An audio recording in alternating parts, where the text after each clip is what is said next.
Hello mga Marikoy, kumusta po kayong lahat? Na-miss ko ang pag-voice over dahil may isang linggo na rin hindi nakakapag-edit ng video ang inyong lola.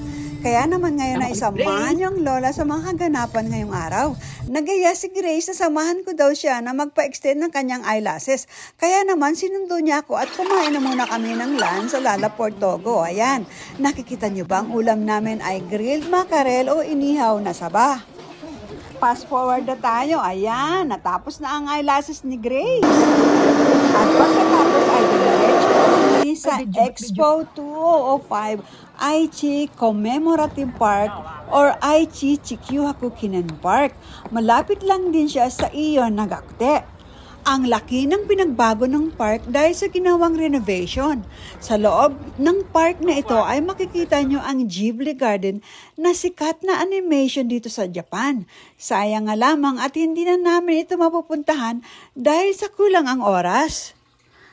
Nakikita nyo ba ang oras? Mag-aalas 6 na ng hapon. At nakapasok nga kami ng park nang mag-aalas 5 na ng hapon. Akala nga namin ay sarado na siya. Pero bukas pa pala. Kaya thank you Lord at makakapaglakad pa kami ni Grace kahit 1 oras man lamang. Ganun pa man, na-enjoy pa rin namin ang paglalakad dito habang pinapanood ang magagandang bulaklak na ito, ang mga poppies. O diba, kita nyo naman, talagang nag-enjoy ang inyong lola. O alam nyo na mahilig talaga sa flowers ang inyong lola. At sa aming pag-uwi, ma-amaze ka sa ganda ng sunset.